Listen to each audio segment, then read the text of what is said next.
আফা আমিনা আহলুল কোরা, আজকের যুগের মানুষেরা কি নিজেকে নিরাপদ মনে করে নিয়েছে যে আল্লাহর আযাব ও গজব আসবে না?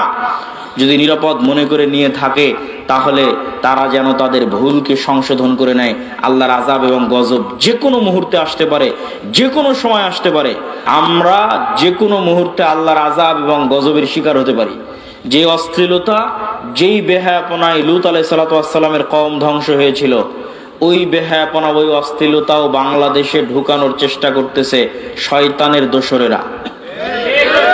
এমনও রাজনৈতিক দল বাংলাদেশে আছে যারা তাদের দফার মধ্যে যুক্ত করে দিয়েছে যে তারা রেইনবো নেশন তৈরি করবে, রংধনু জাতি তৈরি করবে। তো নেলসন ম্যান্ডেলা আফ্রিকায় রংধনু জাতি তৈরি করতে গিয়ে এই লূত আলাইহিস সালাতু ওয়াস সালামের কওমের অশ্লীলতাকে প্রমোট দিয়েছিল। আজকের এই ধরনের রাজনৈতিক দলগুলো আবার পদ তৈরি করেছে, লিঙ্গ সমতা, লিঙ্গ ন্যায্যতা নামে একটা পদ তৈরি করেছে। নাউজুবিল্লাহি মিন যালিক।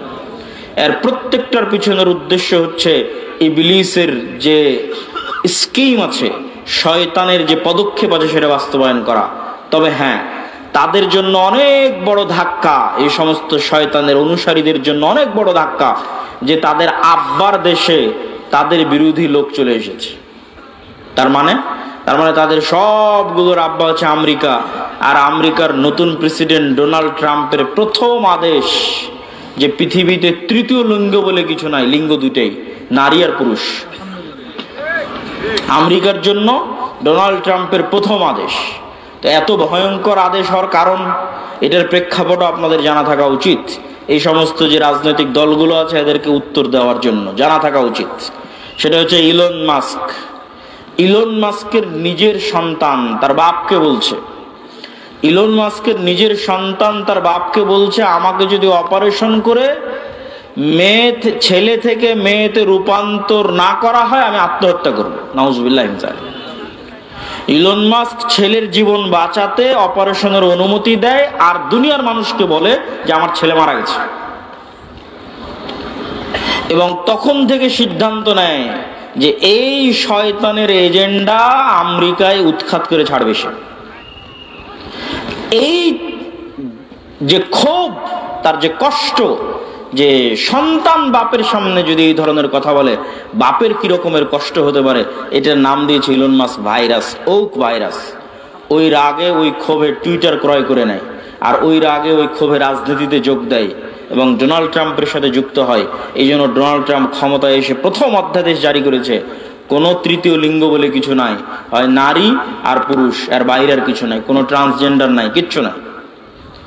এখান থেকে আমাদের শিক্ষা নেওয়ার আছে যে আমাদের দেশে যারা অতি সেকুলার হয়ে, অতি উদার হয়ে মুসলিম দেশে রাজনীতি করবে, অথচ রেইনবো নেশনের নামে রাজনীতি করবে, লিঙ্গ সমতার নামে পদ তৈরি করে রাজনীতি করবে, এদের রাজনীতি করার অধিকার বাংলাদেশে নাই।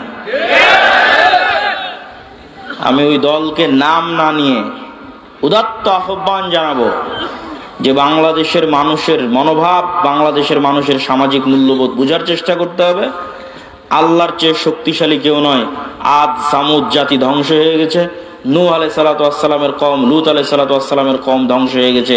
অশ্লীলতা ছড়াতে চাইলে ধ্বংস হয়ে যেতে হবে। বক্তব্যের দ্বিতীয় অংশ, বক্তব্যের প্রথম অংশ শেষ, বক্তব্যের দ্বিতীয় অংশ, ইসলামী রাষ্ট্র। ইসলামী রাষ্ট্র প্রতিষ্ঠা করার বিষয়টা এখন বাংলাদেশে অন্যতম একটি আলোচিত ইস্যু। কেউ কেউ মনে করতেছে তারা ভোটের মাধ্যমে, রাজনীতি করে, গণতন্ত্রের মাধ্যমে ইসলামী রাষ্ট্র প্রতিষ্ঠা করবে। অথচ আমরা কোরআন এবং হাদিস পড়ে বুঝতেছি যে আপনি ততক্ষণ পর্যন্ত মুমিন হতে পারবেন না যতক্ষণ না আপনি তাগুতের কাফের না হবেন। আপনি ততক্ষণ মুমিন হতে পারবেন না যতক্ষণ না আপনি নিজেকে কাফের বলে ঘোষণা করবেন যে আমি তাগুতের কাফের। কে ঘোষণা করেছিল? ইব্রাহিম আলাইহিস সালাম ঘোষণা করেছিল, কাফারনা বিকুম, তোমাদের কাফের, তোমাদের মূর্তির কাফের। ইব্রাহিম আলাইহিস সালাম ঘোষণা করেছিলেন তোমাদের কাফের, তোমাদের মূর্তির কাফের, এবং তিনি তার জাতির শিরক থেকে নিজেকে মুক্ত ঘোষণা করেছিলেন। এই জন্য আল্লাহ কোরআনে বলেছেন, আমাই ইয়াকফুর বিত্তাগুত, আগে তাগুতকে অস্বীকার করতে হবে, কাফের হতে হবে, ওয়ায়ুমিন বিল্লাহ, তারপর আল্লাহর উপর ঈমান আনবেন। আপনি যদি বলেন যে আমি রাষ্ট্রে ইসলাম প্রতিষ্ঠা করতে চাই, তো রাষ্ট্রে ইসলাম প্রতিষ্ঠার সবচেয়ে বড় শত্রু যেগুলো, এগুলোর কাফের হতে হবে। তো রাষ্ট্রে ইসলাম প্রতিষ্ঠার সবচেয়ে বড় শত্রু হচ্ছে গণতন্ত্র, রাষ্ট্রে ইসলাম প্রতিষ্ঠার সবচেয়ে বড় শত্রু হচ্ছে সমাজতন্ত্র, রাষ্ট্রে ইসলাম প্রতিষ্ঠার সবচেয়ে বড় শত্রু হচ্ছে সেকুলারিজম, ধর্মনিরপেক্ষ মতবাদ। মানুষ বলে গত 16 বছর অমুক এটা করেছে, গত 16 বছর অমুক এটা করেছে। এইটা কেন কেউ বলে না গত 16 বছর কি দেশ ইসলামী আইন অনুযায়ী চলতো? কথা বলেন, ইসলামী আইন অনুযায়ী চলতো? গত 16 বছর দেশ চলতো গণতান্ত্রিক নিয়ম অনুযায়ী, তাই নয় কি? গত 16 বছর দেশ চলতো ধর্মনিরপেক্ষ মতবাদ অনুযায়ী।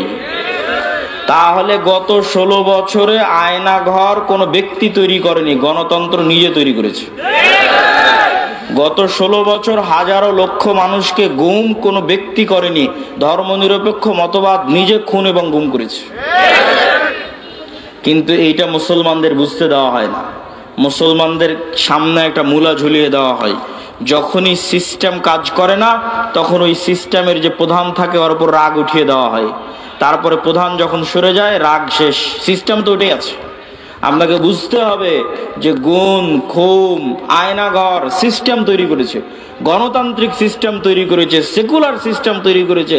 এই সিস্টেম যদি থাকে জুলুম থাকবে, এই সিস্টেম যদি থাকে অন্যায় অবিচার থাকবেই থাকবে। ব্যক্তির সাথে অন্যায় অবিচার সম্পৃক্ত নয়, সিস্টেমের সাথে অন্যায় অবিচার সম্পৃক্ত। আমরা শুধু নামে স্বাধীন হয়েছি, কিন্তু নিয়ম কানুন শিক্ষা ব্যবস্থা আইন আদালত সবকিছু ব্রিটিশদের রেখে যাওয়া, ওই সিস্টেমই চলতেছে।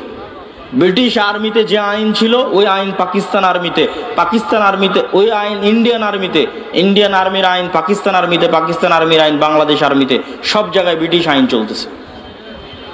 সম্মানিত উপস্থিতি, তাহলে আপনি যতক্ষণ ওই সিস্টেমের কাফের না হবেন ততক্ষণ আপনি ইসলামকে রাষ্ট্র ক্ষমতায় প্রতিষ্ঠা করবেন, এটা অলীক স্বপ্ন, এটা অলীক কল্পনা যে সেকুলারিজমের মধ্যে দিয়ে ইসলাম রাষ্ট্র ক্ষমতায় প্রতিষ্ঠিত হবে। বিকৃত ইসলাম প্রতিষ্ঠিত হতে পারে, কম্প্রোমাইজড ইসলাম প্রতিষ্ঠিত হতে পারে, অবিকৃত শক্তিশালী ইসলাম কখনো এই সমস্ত তন্ত্রমন্ত্র দিয়ে প্রতিষ্ঠিত হবে না, যে তন্ত্রমন্ত্রকে তৈরি করা হয়েছে ইসলাম যেন রাষ্ট্র ক্ষমতায় যেতে না পারে তার জন্য। 2 নাম্বার, রাষ্ট্র ক্ষমতায় ইসলাম প্রতিষ্ঠা করার কি আমরা মুসলমানেরা যোগ্য? এইটার উত্তর আপনাকে দিতে হবে। ইসলামের রাষ্ট্র ক্ষমতার ব্র্যান্ডিং হচ্ছে ন্যায় বিচার এবং সত্যবাদিতা, এটা হচ্ছে রাষ্ট্র ক্ষমতায় ইসলামের ব্র্যান্ডিং। মোহাম্মদ বিন কাসেম যখন সিন্ধুতে অভিযান করে, তারেক বিন জিয়াদ যখন স্পেনে অভিযান করে, ইতিহাস ঘেটে দেখেন যে সিন্ধুতে অভিযান করেছে ইসলাম প্রচারের জন্য না অন্যায় দূর করার জন্য?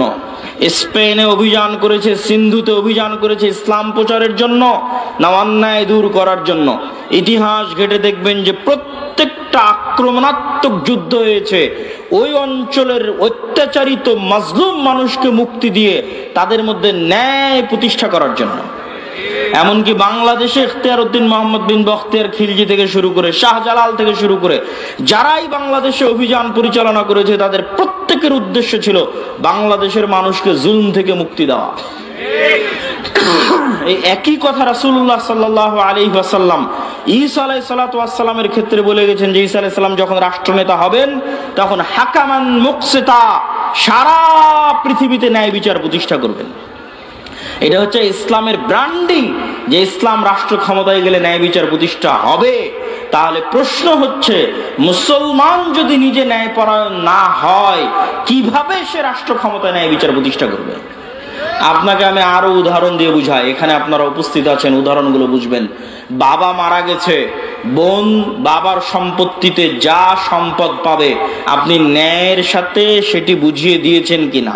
প্রশ্ন, আপনি আপনার আশেপাশের পাড়া প্রতিবেশী সবার দিকে তাকিয়ে দেখেন যে সে ন্যায়ের সাথে বুঝিয়ে দিয়েছে কিনা। একদল পাবেন দেয়নি, একদল পাবেন যদি দিয়ে থাকে তো দামি জমিটা নিজের কাছে রেখেছে, বিলের জমিটা বোনকে দিয়েছে।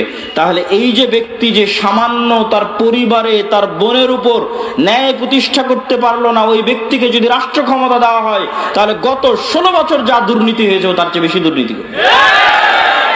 গত 16 বছর যা জুলুম হয়েছে ও তার চেয়ে বেশি জুলুম করবে। ওকে দিয়ে কখনো রাষ্ট্র ক্ষমতা ইসলাম প্রতিষ্ঠিত হবে না, কেননা রাষ্ট্র ক্ষমতা ইসলাম মানে ন্যায় বিচার প্রতিষ্ঠা হওয়া। তো সে তো দুর্নীতিগ্রস্ত, সে কিভাবে ন্যায় বিচার প্রতিষ্ঠা করবে?